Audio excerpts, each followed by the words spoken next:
ஒரு காட்டுல ஒரு முனிவர் இருந்தார். ஒரு நாள் அவரை தேடிட்டு 4 பேர் வந்தாங்க. சுவாமி, எங்களுக்கு ரொம்ப நாளா ஒரு சந்தேகம்னாங்க. என்னன்னு கேட்டார். இந்த உலகத்துல எவ்வளவோ காரியங்கள் நடக்குது, எது நியாயம் எது அநியாயம் அப்படின்னு புரிஞ்சுக்க முடியலன்னாங்க. அது யாராலையும் புரிஞ்சுக்க முடியாதுன்னார் முனிவர். வந்தவங்களுக்கு ஆச்சரியமா போச்சு, ஒரு மாதிரியா பார்த்தாங்க. இத முனிவர் கவனிச்சார். சரி, புறப்படுங்க என்னோடன்னார். எங்கன்னு கேட்டாங்க. இப்போ உங்க 4 பேரையும் ஒரு புஷ்பக விமானத்துல அழைச்சிட்டு போறேன். இந்த உலகத்துல சர்வசாதாரணமா நடக்கக்கூடிய ஒரு காட்சியை உங்களுக்கு காட்ட போறேன். நீங்க பார்க்க போற அந்த காட்சி நியாயமா அநியாயமா அப்படிங்கறத என்கிட்ட சொல்லணும். நீங்க சரியான பதில் சொன்னா புஷ்பக விமானத்துல தொடர்ந்து பிரயாணம் பண்ணலாம். தவறான பதில் சொன்னா இந்த புஷ்பக விமானம் உங்களை கீழே தள்ளி விட்டுரும் அப்படின்னார். 4 பேருக்கும் பயம்தான். இருந்தாலும் முனிவர் கூப்பிடுறாரு அப்படின்னு சொல்லி புறப்பட்டாங்க. அவங்க எல்லாரும் புறப்பட்டு ஒரு காட்டு வழியா போயிட்டு இருக்கிறாங்க புஷ்பக விமானத்துல. அங்க நடக்கிற ஒரு காட்சியை காட்டுறார் முனிவர். அதோ அங்க பாருங்கன்னார். அந்த விமானத்துல இருந்தபடியே எல்லாரும் கீழே குனிஞ்சு பாக்குறாங்க. அங்க ஒரு தாய் புலி அப்பதான் குட்டி போட்டிருக்கு. குட்டிகளை ஈன்ற உடனே பசிக்கு இறை தேடி அந்த பக்கமா வருது. அதே நேரம் ஒரு தாய் மான், அதுவும் அப்பதான் குட்டி போட்டிருக்கு. அதுவும் இதே மாதிரி குட்டிகளை ஈன்ற உடனே பசிக்கு இறை தேடி அந்த பக்கமா வருது. இப்ப அந்த புலி அந்த மானை அடிச்சு போட்டுடுது. அதுவும் சாப்பிடுது, குட்டிகளுக்கும் கொடுக்குது. இப்போ அந்த புலி குட்டிகள் முகத்துல மகிழ்ச்சி, தாயை இழந்த அந்த மான் குட்டிகள் முகத்துல துக்கம். இப்போ அந்த முனிவர் 4 பேர்கிட்டையும் கேட்கிறார், நீங்க இங்க பாத்தீங்களே, இதுல எது நியாயம் எது அநியாயம்? ஒவ்வொருத்தரா சொல்லுங்க. உங்க பதில் சரியில்லைன்னா இந்த விமானம் உங்களை கீழே தள்ளி விட்டுரும். சொல்லுங்க பார்க்கலாம்னார். முதல்ல ஒருத்தன் சொன்னான், அந்த புலி செஞ்சது சரிதாங்க. அது பசிக்கு அதுதான் ஆகாரம். தன்னுடைய பசிக்கு தானே இறை தேடிக்கிட்டுது. அதுல என்ன தப்பு? அவ்வளவுதான். அதனால புலி செஞ்சது நியாயம்தான் அப்படின்னா. அவ்வளவுதான், அந்த விமானம் அவனை அப்படியே கீழே தள்ளி விட்டுட்டுது. அதனால அவன் கொடுத்த பதில் சரியில்லை அப்படிங்கிறது புரிஞ்சு போச்சு. இப்ப 2வது ஆள் சொன்னான், புலி செஞ்சது பாவம், அந்த தாய்மான் என்ன தப்பு பண்ணிச்சு? இப்ப அந்த குட்டிகளுக்கு யாரு ஆதரவு? அதனால புலி செஞ்சது அநியாயம் அப்படின்னா. அவ்வளவுதான், அவனையும் கீழே தள்ளி விட்டுடுது அந்த விமானம். இந்த பதிலும் சரியில்லை அப்படின்னு ஆயிட்டுது. இப்ப 3வது ஆள் வந்தான். முதல்ல 2 பேரு கீழே விழுந்ததை பார்த்துக்கிட்டு இருந்தான். அதனால அவன் சொன்னான், ரெண்டுமே நியாயம்தாங்க. புலி இறை தேடினதும் இயற்கை, அதுக்கு மான் இறையானதும் இயற்கை. அதனால இதுல ஒன்றும் தப்பு இல்லைன்னா. அவ்வளவுதான், அவனையும் அந்த விமானம் கீழே பிடிச்சி தள்ளி விட்டுது. இப்ப 4வது ஆள் வந்தான். முனிவர் கேட்டார், நீயாவது சொல்லுப்பா, இந்த செயல்ல எது நியாயம்னார். அவன் தெளிவா பதில் சொன்னான். அதாவது என்ன சொன்னான்னா, எனக்கு தெரியல அப்படின்னா. அவனை விமானம் கீழே தள்ளல, சௌரியமா அழைச்சிட்டு போட்டுது. இவனும் பிரயாணம் சௌக்கியமா பண்ணானா. ஆக இதுதான் சரியான பதில்ங்கிறத முனிவர் உணர்த்தினார். இந்த காலத்து ஆள் ஒருத்தன் ஒரு பெரியவரை தேடி வந்தான். ஐயா, ஒரு சந்தேகம்னா. என்ன உன்னுடைய சந்தேகம்னார். பகுத்தறிவுன்னா என்ன, விதின்னா என்ன அப்படின்னு கேட்டான். இதுக்கு அவரு, இப்போ உன்னுடைய வலது கால தூக்குன்னார். தூக்கணும். சரி, இப்போ உன்னுடைய வலது கால கீழே இறக்காம உன்னுடைய இடது காலையும் தூக்குன்னார். தூக்கணும். பொத்துன்னு கீழே விழுந்துட்டான். பெரியவர் சொன்னார், உன்னால ஒரு காலை தூக்க முடிஞ்சது, அதுதான் பகுத்தறிவு. 2 கால்களையும் ஒரே சமயத்துல தூக்குனா அடிபடும், அப்படிங்கிறது தான் விதி அப்படின்னு விளக்கம் கொடுத்தார். இவன் தன்னுடைய விதியை நொந்துகிட்டே இடுப்பை பிடிச்சுக்கிட்டு அங்கிருந்து நடந்து போயிட்டானான். ஒரு ஊர்ல ஒரு கோயில் இருந்தது. ரொம்ப பழைய கோயில். உள்ள போறதுக்கே பயமா இருக்கும். எந்த நேரத்துல இடிஞ்சு விழுந்துருமோ அப்படிங்கிற பயம். அப்படி இருந்ததுனால யாரும் துணிஞ்சு சாமி கும்பிடுறதுக்கு அங்க போறதில்லை. கோயிலுக்கு வர்ற கூட்டம் கொஞ்சம் கொஞ்சமா குறைய ஆரம்பிச்சுட்டுது. கோயில் நிர்வாகிகள் எல்லாரும் கூடி உட்காந்து பேசினாங்க. என்ன பண்ணலாம்னு யோசனை பண்ணாங்க. எந்த இடம் மோசமா இருக்கோ அந்த இடத்த பழுது பார்த்தாங்க.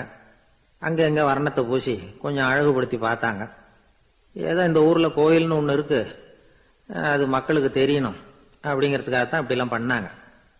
இருந்தாலும் கோவில் இருக்கிற நிலைமை மக்களுக்கு தெரியும். அதனால அங்க வர்றது குறைச்சிக்கிட்டாங்க அவங்க. ஒரு கட்டத்துல யாருமே வர்றதில்லை. நிலைமை அந்த அளவுக்கு ஆயிட்டுது. மறுபடியும் கோவில் நிர்வாகிகள் கூட்டம் நடந்தது. இந்த கூட்டம் கூட கோயிலுக்கு உள்ள நடக்கல, இடிஞ்சு விழுந்துருமோங்கிற பயம். அதனால வெளியில தான் உட்காந்து கூட்டத்தை நடத்தினாங்க. ஏன்னா உள்ள போறதுக்கு அவங்களுக்கும் துணிச்சல் கிடையாது. எந்த நேரமும் விழுந்துரும் போல இருந்தது அது. அது வழியா போறவங்க கூட வேகமா அந்த இடத்த கடந்து போக ஆரம்பிச்சுட்டாங்க. கோவில் நிர்வாகிகள் வெளியில உட்காந்து கூட்டம் போட்டாங்க இல்லையா, அந்த கூட்டத்துல 4 தீர்மானங்களை நிறைவேற்றினாங்க.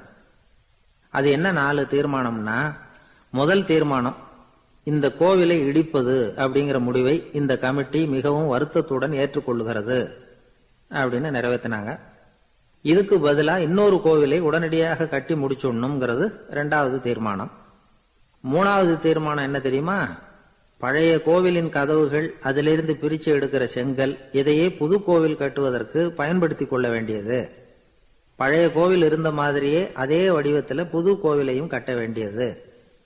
பழைய கோவிலின் அஸ்திவாரத்தை அப்படியே வச்சுக்கிட்டு அதுக்கு மேல நாம கோயிலை கட்டிக்க வேண்டியது.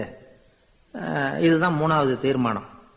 இதையும் கமிட்டி முழு மனசோட ஏத்துக்கிட்டது. இது வரைக்கும் சரி. இப்ப அந்த கமிட்டி 4வதா ஒரு முக்கியமான தீர்மானத்தை கொண்டுகிட்டு வந்து அதையும் ஏகமனதா நிறைவேற்றி விட்டது. அது என்ன தீர்மானம்னா, புதிய கோவில் கட்டி முடிக்கிற வரைக்கும் பழைய கோவிலை இடிக்கிறதில்லை அப்படிங்கிற தீர்மானம். எப்படி இருக்குது பாருங்க இது. பழசை இடிக்காத வரையில அதே இடத்துல புதுசா எப்படி கட்ட முடியும்? ஒரு ரயில் வேகமா போயிட்டு இருக்கு. அது ஒரு ரயில்வே ஸ்டேஷன்ல கொஞ்ச நேரம் நின்னுது. அப்போ அதுல ஒரு ஆள் ஏறினார். தலையில ஒரு மூட்டையை வச்சிருந்தார். மூட்டையை தலையில சுமந்துகிட்டே உள்ள வந்தாரு. மூட்டையை தலையில சுமந்துகிட்டே ஒரு இடத்துல உட்கார்ந்தார். ரயில் மறுபடியும் புறப்பட்டது. இவர் தன் தலையில இருந்த மூட்டையை கீழே இறக்கி வைக்கணும்ல, வைக்கல, சுமந்துகிட்டே வர்றார். எதிரில் உட்கார்ந்துருந்தவர் கேட்டார், ஏங்க ஏன் இப்படியே உட்கார்ந்துருக்கிறீங்க தலையில மூட்டையை வச்சுக்கிட்டு, மூட்டையை கீழே இறக்கி வைக்கலாமே அப்படின்னார். வேணாங்க, பாவம், தலையில இருக்கிற மூட்டையை இறக்கி ரயில்ல வச்சா ரயிலுக்கு பாரம் அதிகமா இருக்கும் அப்படின்னார் அவரு. இப்படி ஒரு ஆளை பார்த்தா நமக்கு சிரிப்பு தான் வரும். ஏன்னா ரயில்ங்கிறது அந்த மூட்டையையும் சேர்த்து சுமந்துக்கிட்டு தான் போகுது. அவன் அந்த மூட்டையை தலையில வச்சிருந்தாலும் ஒண்ணுதான், தரையில வச்சிருந்தாலும் ஒண்ணுதான். அதனால ரயிலுக்கு எந்த மாற்றமும் ஏற்பட போறதில்லை. ஒரு சீடன் போதி தர்மரை நாடி வந்தான்.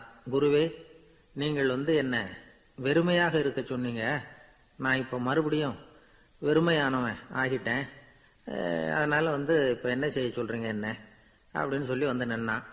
உடனே அந்த குரு பக்கத்துல இருந்த ஒரு குச்சியை எடுத்து அவன் தலையில அடிச்சு, போய் அந்த வெற்றுத்தன்மையையும் வீசி எறிந்து விட்டு வா அப்படின்னார். நம்மால் ஒருத்தன் தலையில ஒரு பெரிய மூங்கில் கூடையோட ரயில்ல வந்து உட்கார்ந்தான். கூடை தலையில இருந்தது, கீழே இறக்கி வைக்கல. எதிரில் இருந்தவர் கேட்டார், ஏங்க எதுக்காக அதை அனாவசியமா சுமந்துகிட்டே இருக்கீங்க, கீழே இறக்கி வைங்களேன்னார். இல்லைங்க, நான் வீட்டை விட்டு புறப்படும் பொழுதே என் பையன் சொல்லிவிட்டான், கூடைய தலையை விட்டு இறக்கக்கூடாதுன்னு அப்படின்னார். அவன் சின்ன பையன், விவரம் இல்லாம சொல்லியிருப்பான். இப்ப என்ன நேரில் வந்தா பாத்துக்கிட்டு இருக்கிறான், நீங்க இறக்கி வைங்கன்னார் அவர். அவன் நேரில் பாத்துக்கிட்டு இல்ல, இருந்தாலும் நான் இந்த கூடையை கீழே இறக்கி வச்சா அது அவனுக்கு தெரிஞ்சிரும் அப்படின்னாரு இவர். அது எப்படின்னாரு அவர். அவன் தனக்கு டிக்கெட் வாங்க வேணாம்னு சொல்லி இப்ப இந்த கூடைக்குள்ளதான் உட்கார்ந்துருக்கிறான் அப்படின்னார் இவர். ஒரு ஊர்ல ஒரு மன்னர் இருந்தார். அழகான அரண்மனையில அவர் இருந்தார். அந்த அரண்மனையை விட அழகா ஒரு மாளிகையை அந்த ஊர்லயே வேற ஒருத்தன் கட்டியிருந்தான். அப்படி கட்டி முடிச்சதுல அவனுக்கு ரொம்ப பெருமை. எத்தனையோ செல்வந்தர்கள்லாம் வந்து பார்த்துட்டு, இந்த மாளிகையை விலைக்கு கொடுத்துடுறியா, எவ்வளவு விலை சொன்னாலும் சரி நாங்க வாங்கிக்கிறதுக்கு தயாரா இருக்கோம் அப்படின்னு சொல்லி கேட்டு பார்த்துட்டாங்க. நான் இதை விற்கிறதுக்கு தயாரா இல்லை அப்படின்னு சொல்லிவிட்டான். அவ்வளவு சிறப்பா கலை அம்சத்தோடு அதை கட்டி முடிச்சிருக்கிறான். அதுவே ஒரு பெரிய அரண்மனை மாதிரி இருந்ததுன்னா பாத்துங்களேன். சுற்றிலும் அழகான பூந்தோட்டம். ஒரு நாள் அவன் எங்கேயோ வெளியூர் போயிட்டு திரும்பி வந்துகிட்டு இருக்கிறான். அப்போ அந்த மாளிகை தீப்பெட்டி எரிஞ்சுக்கிட்டு இருக்கு. பதறி போட்டான். விலைக்கு கேட்டவங்க யாராவது இதை செஞ்சிருக்கணும், இல்லைன்னா மன்னரே செய்த சதியோ என்னவோ, இப்படிலாம் அவனுக்கு சந்தேகம். ஒரு மூலையில உட்காந்து அழ ஆரம்பிச்சுட்டான். அந்த சமயத்துல அவனுடைய மகன் அங்க ஓடி வந்தான்.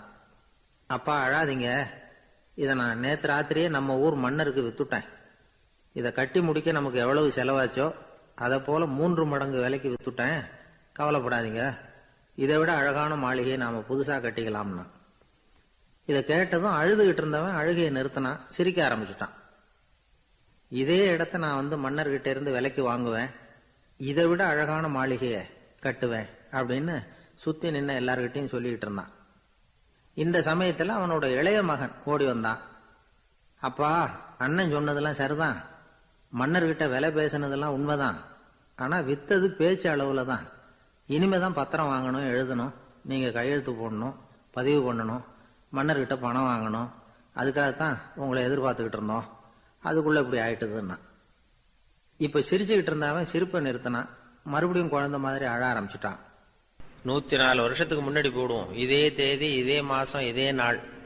என்ன இந்த நேரம் இவர் விவேகானந்தர் என்ன பண்ணிட்டு இருக்காருன்னா, தரையில ஒரு விரிச்ச படுக்கையில படுத்திருக்கிறார்.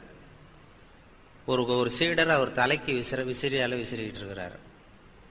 அதாவது அதுதான் அவருடைய வாழ்க்கையினுடைய கடைசி நாள். அன்னைக்கு என்ன நடந்திருக்குன்னா, காலையில விடிய காலம் எழுந்திருச்சு அந்த பூஜை அறைக்குள்ள போனாராம். தன்னுடைய பூஜை அறைக்குள்ள போய் கதவு ஜன்னல்லாம் சாத்திக்கிட்டார். 3 மணி நேரம் தியானத்துல இருந்திருக்கிறார். தியானத்துல இருந்துட்டு அதுக்கப்புறம் வெளியில ஒரு வாக்கிங், கொஞ்ச தூரம் அப்படி தோட்டத்துல உலாவி விட்டு வந்திருக்கிறாரு. வழக்கமா அவர் எப்போதும் தனியா தான் உட்காந்து சாப்பிடுறதா அந்த பூஜை அறையில எப்போதும். அன்னைக்குன்னு பார்த்து அந்த ராமகிருஷ்ணருடைய சீடர்கள், தன்னுடைய சீடர்கள் எல்லாரையும் கூப்பிட்டு வச்சுக்கிட்டு அந்த சீடர்களோட சேர்ந்து சாப்பிட்டு இருக்கிறார் அன்னைக்கு காலையில.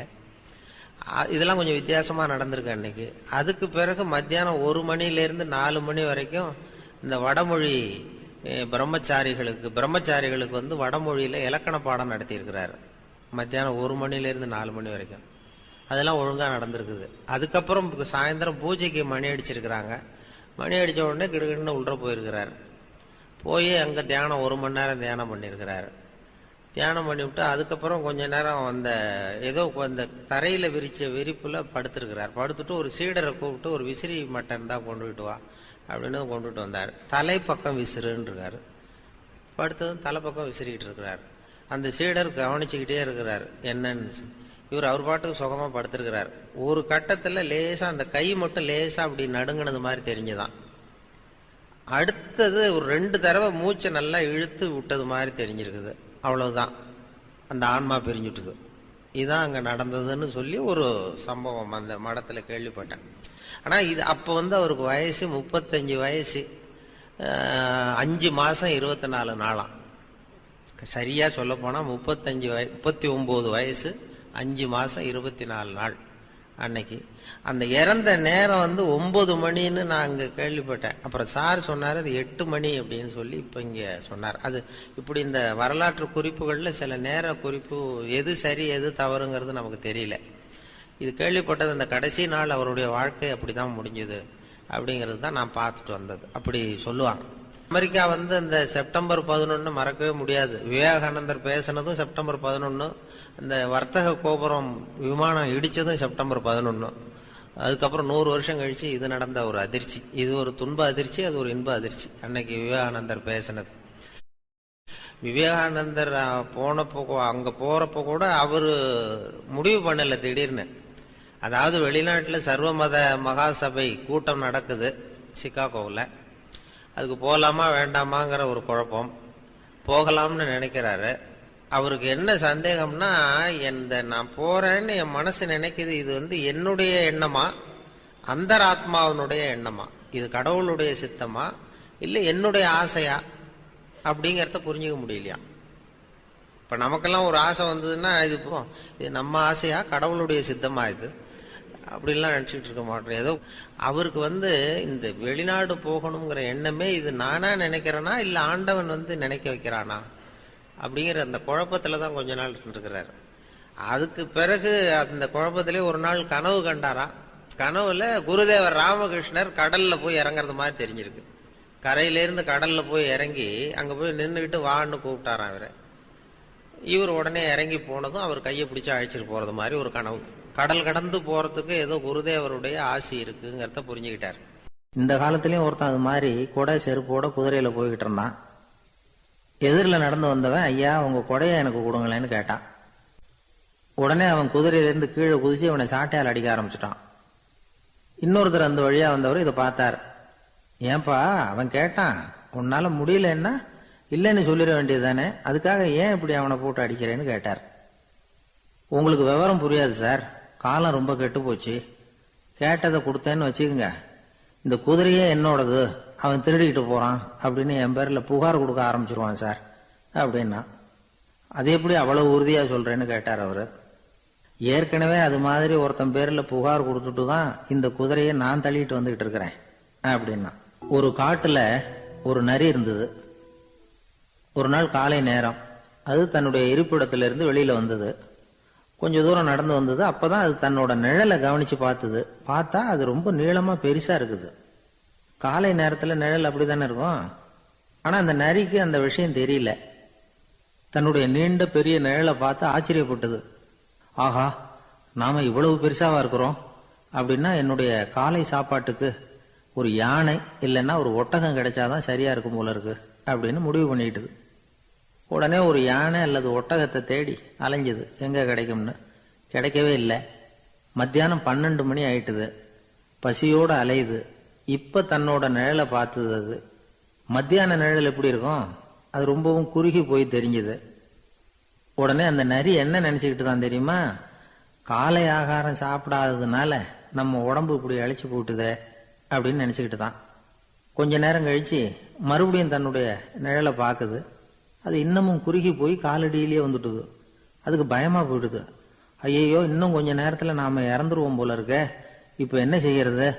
இந்த சமயத்துல ஒரு எறும்பு கிடைச்சா கூட போதும், அதை நம்ம காலை ஆகாரமா நினைச்சு சாப்பிட்டுள்ளாமே அப்படின்னு நினைச்சுதான். ஒரு பேருந்துல ஒரே நெரிசல்.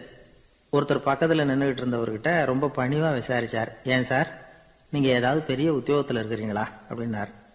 அப்படிலாம் ஒண்ணும் இல்லைங்கன்னார் அவரு. அப்படின்னா வேற ஏதாவது அரசியல்ல பெரிய பதவியில் இருக்கிறீங்களா அப்படின்னு கேட்டார். அதுவும் இல்லைங்கன்னார். சரி, பணமாவது அதிகமா வச்சிருக்கீங்களா அப்படின்னு கேட்டார். அப்படிலாம் ஒன்றும் கிடையாது சார்னார் அவரு. அப்புறம் எதுக்குடா என் காலை மிதிச்சுக்கிட்டு இருக்கிற, எடுறா காலை அப்படின்னாராம் இவர்.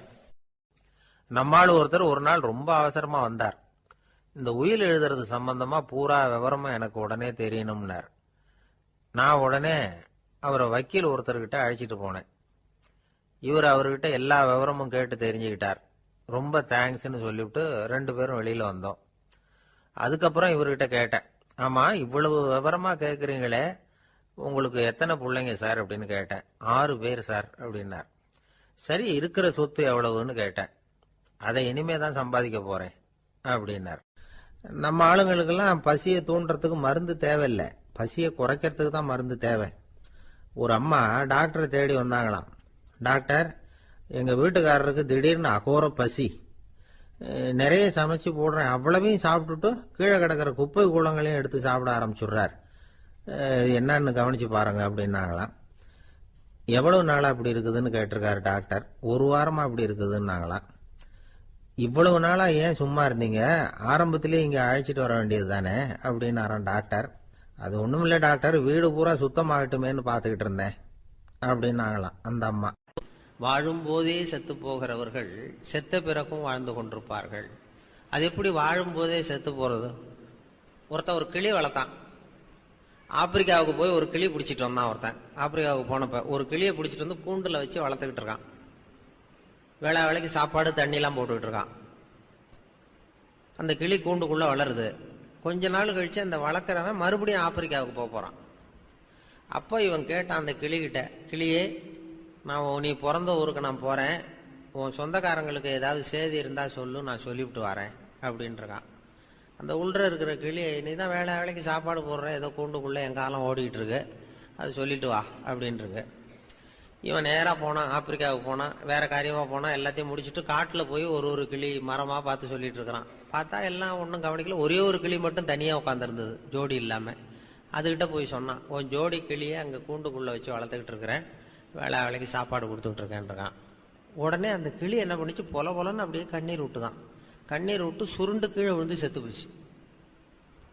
ஐயோ, அனாவசியமா இதை சொல்லி இந்த உயிர் போயிட்டுதேன்னு சொல்லி அவன் வருத்தப்பட்டுக்கிட்டே வந்திருக்கிறான். இந்தியாவுக்கு வீட்டுக்கு இந்த கூண்டு கிளிகிட்ட போய் சொன்னானா, கிளியே இது மாதிரி உன் சொந்தக்கார கிளிகிட்ட, உன் ஜோடி கிளிகிட்ட சொன்னேன், இது மாதிரி இந்த கூண்டுக்குள்ள இருக்கேன்னு.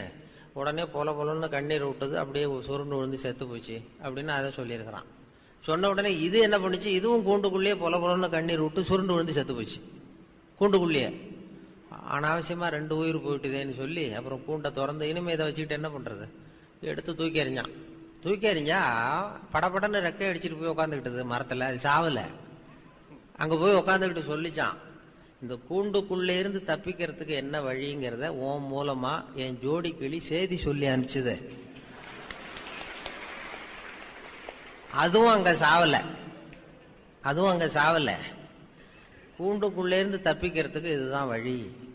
என்ன வழின்னா, வாழும் போதே செத்து போக கற்றுக்கொள், நீ கூண்டுக்குள்ளிருந்து தப்பித்துக் கொள்ளலாம். அந்த கிளி வாழும் போதே செத்து போனது இந்த கூண்டுக்குள்ள, இப்போ செத்த பிறகும் வாழ்ந்து கொண்டிருக்கிறது. மனிதனுடைய வாழ்க்கையே களிப்பில் தொடங்கி மகிழ்வில் தொடர்ந்து ஆனந்தத்தில் முடிய வேண்டும் அப்படிமா.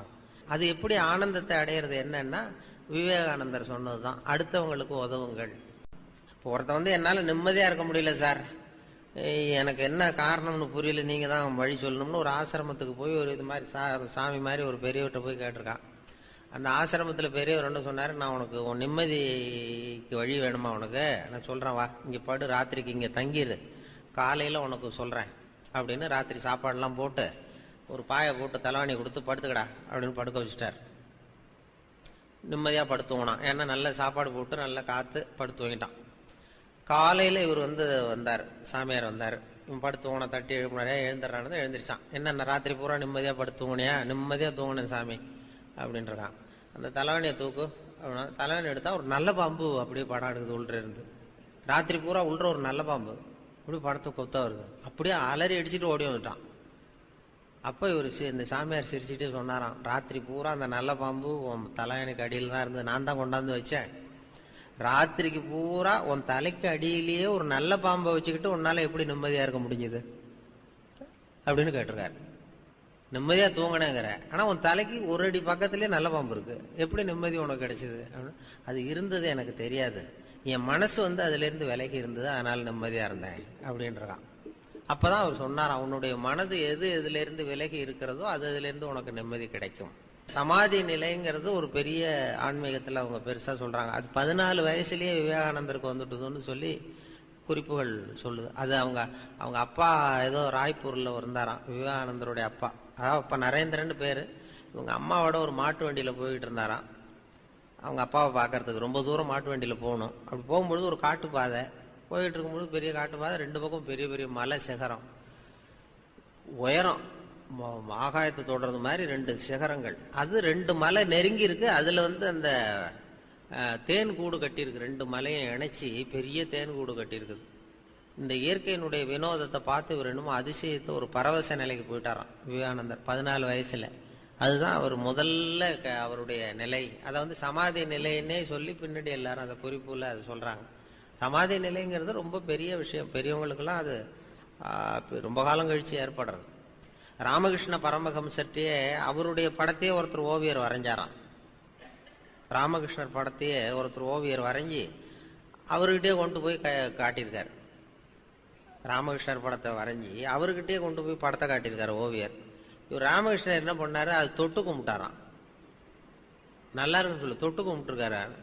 இவருக்கு ஆச்சரியம் எல்லாருக்கும், என்ன அது உங்க படத்தையே தொட்டு கும்பிடுறீங்க அப்படின்னு கேட்டதுக்கு அவர் சொன்னாராம், இது என்னுடைய படமா இருந்தா நான் தொட்டு கும்பிட்டுருக்க மாட்டேன், நீ என்னுடைய சமாதி நிலையை படமா வரைஞ்சிருக்கிற, என்னுடைய சமாதி நிலையை நீ படமாக வரைந்திருக்கிறாய், அது உயர்ந்த நிலை, அது நாம் வணங்க வேண்டியது, அதனால தான் தொட்டு கும்பிட்டேன் அப்படின்பாங்க.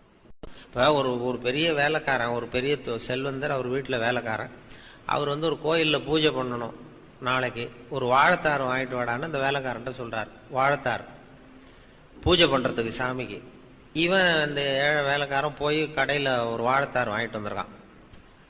வரும்பொழுது அவன் வீட்டு வழியா வந்திருக்கான், குடிசை வழியா. வீட்டுல குழந்தை கத்திக்கிட்டு இருக்கு, அவன் குழந்தை வாழ் கத்து பசியால கத்திக்கிட்டு இருக்கு. உள்ள போய் பார்த்தா பொண்ணு இல்ல, பசி தாங்காம குழந்தை கத்துது. இவன் என்ன பண்ணா, சரி ஒரு தார் இருக்கு, இதுல ஒரு பழத்தை பிச்சு கொடுத்தா அதுல என்ன குறைஞ்சிட போகுதுன்னு சொல்லி ஒரு பழத்தை பிச்சு அந்த குழந்தைக்கு கொடுத்தான். பசியோட அந்த குழந்தை அது சாப்பிட்டு அப்புறம் தூங்கிட்டுது, நிம்மதியா பசி போச்சு. இவன் மெதுவா கொண்டு போய் தெரியாம கொண்டு போய் முதலாளிகிட்ட கொடுத்துட்டான். மறுநாள் பூஜையில கொண்டு போய் வைக்கிறதுக்கு பாக்குறாங்க, அவ்வளவு பழமும் அழுகி இருக்கு, தாறு பூரா. உடனே அவருக்கு சந்தேகம் வந்துட்டுது, ஏதோ தப்பு நடந்து போச்சு, தெய்வ குத்தம் நடந்துட்டுது, இது என்னடா பண்ண நேத்துன்னு சொல்லி கேட்டா இவன் உண்மையை ஒத்துக்கிட்டான். நான் வரும்பொழுது குழந்தை பசியோட கத்திக்கிட்டு இருந்தது, என் புள்ள ஒரு பழத்தை பிச்சு கொடுத்துட்டேன் அப்படின்னு தான் அவருக்கு கோவம் வந்துடுது, அடிச்சுட்டார். அப்படியே இருந்தாலும் வேற பழமாவது வாங்கி கொடுத்துருக்கலாம், சாமிக்குன்னு வாங்கிட்டு வந்த பழத்தை கொண்டு போய் கொடுத்தேடா, உனக்கு புத்தி இருக்கான்னு திட்டினாராம். சரி என்ன பண்ணுறது, போய் மன்னிப்பு கேட்டாராம் அப்புறம் சாமிகிட்ட. சுவாமி கடவுளே என்னை மன்னிச்சுங்க, உங்களுக்காக வாங்கிட்டு வந்ததை ஒரு குழந்தைகிட்ட கொடுத்துட்டான், இது எல்லாம் வீணா போச்சு அப்படின்னு. அப்போ அந்த கடவுள் சொன்னாராம், அப்படி இல்லப்பா, நீ வாங்கிட்டு வந்த ஒரு தார் பழத்துல நல்ல பழம் ஒன்னே ஒண்ணுதான், அதை நேத்தே நான் சாப்பிட்டுட்டேன் அப்படின்னாராம். நேத்து கொண்டு போய் இந்த குழந்தை வாயில வச்சிருக்கிறான் பாருங்க, அது அந்த கடவுள் வாயில வச்சது மாதிரி. நேத்தே நான் சாப்பிட்டுட்டேன் அந்த நல்ல பழத்தை, மற்றதெல்லாம் பிரயோஜனம் இல்லாத பழம்னு சொன்னாராம். இததான் விவேகானந்தர் சொல்றாரு, நீ கடவுளுக்கு செய்யணும்னா இப்படி ஏழை ஒரு பசியால வாழற குழந்தைக்கு கொண்டு போய் கொடு, அது நேரா கடவுளுக்கு போய் சேர்ந்துரும். அது மாதிரி கடவுள் நமக்கு உதவி பண்ணாலும் மனுஷ உருவம் தான், நாம அதுக்கு பண்ணாலும் இப்படிதான் பண்ணணும். ஒரு ஏழைக்கு உதவி செய்யறது, இல்லாதவங்களுக்கு கஷ்டம், அப்படித்தான் கடவுளுக்கு போய் சேர். கடவுள்கிட்டே போய் நம்ம ஒன்றும் பண்றது இல்லை. இதுதான் அவர்கள் அந்த விவேகானந்தருடைய இது. ஒருத்த ஒரு காய்கறி வாங்கறதுக்கு 100 ரூபா பணத்தை எடுத்துட்டு போனான் மார்க்கெட்டுக்கு. 100 ரூபா பணத்தை எடுத்துட்டு போறான். அவனுக்கு பிடித்தமான காய்கறியை வாங்கினான். வாங்கி பையில எல்லாத்தையும் போட்டுக்கிட்டான். போட்டுக்கிட்டு பையில பாக்குறான், பணத்தை காணோம். 100 ரூபா பை ஓட்டா இங்கே விழுந்துட்டு வழியில. ஆசையா வாங்கின காய்கறியை திருப்பி அவன்கிட்ட கொடுத்துட்டு வெறும் பையோட வரான். ஏன்னா 100 ரூபா பணம் இங்கே விழுந்துட்டு. போய் அழுதுகிட்டே போறான். அன்னைக்கு பூரா அவனுக்கு நிம்மதி இல்லை, ராத்திரியும் தூங்கல. ஏன் என்னாச்சுன்னு அந்த அம்மா கேட்குது, வீட்டுல எல்லாம் போயிட்டுது போ அப்படின்னு சொல்லி படுத்துட்டான். அன்னைக்கு தூக்கமே வரல, 100 ரூபா நாசமா போயிட்டுதேன்னு. அதே போல கொஞ்ச நாள் கழிச்சு மறுபடியும் அதே மாதிரி 100 ரூபாயோட போயிட்டு இருக்கான் காய்கறி வாங்க ஒரு தடவை. அப்போ ஒரு குழந்தை அழுதுகிட்டு இருக்கு, பசியால கத்திட்டு இருக்கு. உடனே இவன் அந்த குழந்தைய 2-3 குழந்தைகள் கத்திட்டு இருக்கு, அதை அழைச்சிட்டு போய் அதுக்கு சாப்பாடு வாங்கி கொடுத்து எல்லாத்தையும் இந்த 100 ரூபா பணத்துக்கு இவன் காய்கறி வாங்க போனது அது சாப்பாடுலாம் வாங்கி கொடுத்துட்டு இப்பவும் வெறும் பையோட வர்றான். காய்கறி வாங்க முடியல, வாங்கி கொடுத்துட்டு வந்துட்டான். இப்பவும் வெறும் பையோட ஏன் இப்பவும் 100 ரூபா தொலைஞ்சு போச்சா அப்படின்னு கேட்டிருக்க அந்த அம்மா. ஆமா இப்பவும் போயிட்டுது, பணம் செலவு முட்டை போயிட்டுதுன்னு இருக்கான். அப்போ அந்த நடந்த விஷயத்த சொல்லியிருக்கான். அப்ப அந்த வீட்டுக்கார அம்மா சொல்லிச்சான், நீ முன்னாடி ஒரு தடவை போனப்பயும் 100 ரூபாய இழந்திருக்க, இப்ப போனப்பயும் 100 ரூபாய இழந்திருக்க, ரெண்டுமே இழப்பு தான். அன்னைக்கு நீ அன்னைக்கு தூக்கம் கெட்டு போச்சு, உனக்கு தூங்கவே முடியல, அழுதுகிட்டு இருந்த. இன்னைக்கு நீ நிம்மதியா தூங்குற. இன்னைக்கு என்ன 2 இழப்புக்கும் என்ன வித்தியாசம் அப்படின்னு கேட்டுதான்.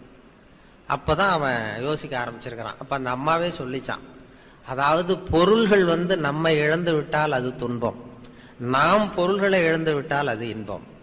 அதாவது பொருள் நம்மை விட்டு விலகி போகுது. அதுல முதல்ல பொருள் இவனை விட்டு விலகி போச்சு. ரெண்டாவது இவன் பொருளை விட்டு விலகிறதுக்கு தயாரா இருந்தான், விலகனான். இந்த நுணுக்கத்தை தான் ஆன்மீகம் நமக்கு போதிக்குது. ரெண்டுமே இழப்பு தான். இந்த 2வது இழப்பை தான் விவேகானந்தர் வலியுறுத்துறார். இப்படி இழக்கிறதுக்கு தயாரா இருக்கும் அப்படிங்கறது அவர் சொல்லி கொடுக்குற நுணுக்கம் தான். இப்ப ஒரு ரயில்ல போயிட்டு இருக்கான் ஒருத்தன். ஒரு ரயில்ல போயிட்டு இருக்கும்போது ரொம்ப ஆசையா அவனுக்கு இந்த செருப்பு விதவிதமா போட்டுக்கிறதுல ஆசையா எங்கெங்கயோ தேடி பிடிச்சி அவன் எதிர்பார்த்த செருப்பு கிடைச்சிட்டுது, காலணிகள் வாங்கிட்டு வந்துட்டான். வாங்கிட்டு இதுக்காகவே செலவு பண்ணிட்டு போய் ஒரு ஊர்ல வாங்கிட்டு திரும்பி ரயில்ல வந்துகிட்டு இருக்கிறான். அந்த அழகான அவன் எதிர்பார்த்த காலணிகள் செருப்போட அதை ரொம்ப பெருமையா எதிரில் உட்கார்ந்துருந்தவர்கிட்ட காட்டியிருக்கான். தப்பார், எங்கேயுமே கிடைக்காது இந்த செருப்பு, இதை நான் போய் இதுக்காக செலவு பண்ணிட்டு நான் போய் வாங்கிட்டு வரேன் இந்த ஊர்ல அப்படின்னு இப்படி காட்டிட்டு இருக்கும்போது தவறி போய் ஒரு செருப்பு வெளில விழுந்துட்டுது. ரயில்ல விளையாட்டா காட்டிட்டு இருக்கும்போது தவறி போய் கை தவறி வெளியில விழுந்துடுது. ஒரு சின்ன அதிர்ச்சி, முதல் வினாடி ஒரு அதிர்ச்சி அவனுக்கு. ஏன்னா ஆசையா வாங்கிட்டு வந்த செருப்பு ஒண்ணு போயிட்டு, உடனே அடுத்த வினாடி என்ன பண்ணா, பக்கத்துல இன்னொரு செருப்பு இருந்ததுல அதையும் தூக்கி வெளில போட்டான். ஏன்டா போட்டான்னா, அது இப்போ ஒருத்தனுக்கு ஒரு செருப்பு இருந்தா யாருக்குமே பிரயோஜனப்படாது, எனக்கும் உபயோகப்படாது. உடனே இன்னொன்னு போட்டா அதை எடுக்கிறவனுக்கு 2 உபயோகப்படும்ல, அதனாலதான் தூக்கி போட்டேன்ட்டான். இப்ப அந்த முதல் செருப்பு இழந்தது ஒரு வகை, அது அவனுக்கு அதிர்ச்சியை உண்டு பண்ணுச்சு. 2வது செருப்பு இழந்தான் பாருங்க, அது அவனுக்கு நிம்மதியை உண்டு பண்ணுச்சு. இதுதான் இந்த 2 இழப்புக்கும் உள்ள வித்தியாசம். முதல் செருப்பு அது இவனை விட்டு பிரிந்தது, 2வது செருப்பு அதை விட்டு இவன் பிரிஞ்சான். அந்த 2வது வகை நுணுக்கத்தை கற்றுக்கொள்ளுங்கள்ங்கிறது தான் ஆன்மீகவாதிகள் நமக்கு நுணுக்கமா சொல்லி கொடுக்குறாங்க. இதுக்கு தயாரா இருங்கோ, நீங்க நிம்மதி இருக்கிற இடம் அதுதான், நிம்மதியை தேடி எங்கெங்கேயும் அலையாதீங்கன்னு சொல்லி கொடுக்குறாங்க. அந்த மனசை எப்படி